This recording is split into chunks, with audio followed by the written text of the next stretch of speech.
எங்கள் தலைவர் மேகதாது அணை விவகாரத்தில் அந்த சுற்றுச்சூழல் அறிக்கையை திரும்ப பெற வேண்டும். மேகதாது அணை விவகாரத்தில் தமிழ்நாட்டினுடைய உரிமைகள் பாதுகாக்கப்பட வேண்டும். மேகதாது அணை கட்டக்கூடாது.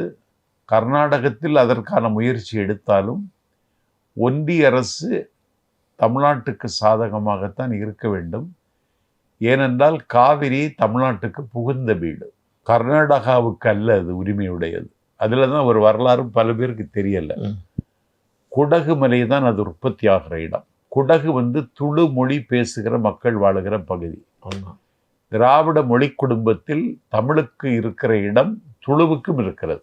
கன்னடமும் கலிதெலுங்கும் கவின் மலையாளமும் துளுவும் உன்னுதுரத்து உதித்தெழுந்தே ஒன்று பல ஆயிடினும் ஆரியம்போல் உலக வழக்கு அழிந்து ஒளிந்து சிதையாவும் சீரிழமை திறமையந்து செயல்மறந்து வாழ்த்துதுமை என்பது மனோன்மணியம் சுந்தரம் பிள்ளையினுடைய பாட்டு. அதனால துளுவில் தான் அது உற்பத்தி ஆகிறது. ஆகவே கர்நாடகா அத்துமீறுகிறது. இப்பொழுது அந்த காவிரி நீர் பிரச்சனையில் தமிழ்நாடு அதை நம்பித்தான் இருக்கிறது. பிறந்த இடத்தை விட புகுந்த இடத்துக்குத்தான் ஒரு பெண்ணுக்கு மரியாதை. காவிரி புகுந்த இடம் தமிழ்நாடு. ஆகவே அவளை உரிமை கொண்டாட வேண்டிய தகுதி தமிழ்நாட்டுக்கு தான் இருக்குது. அதனால இதையும் நீங்கள் கவனிக்க வேண்டும் என்று நாடாளும் பிரதமர் சொல்லிட்டார்.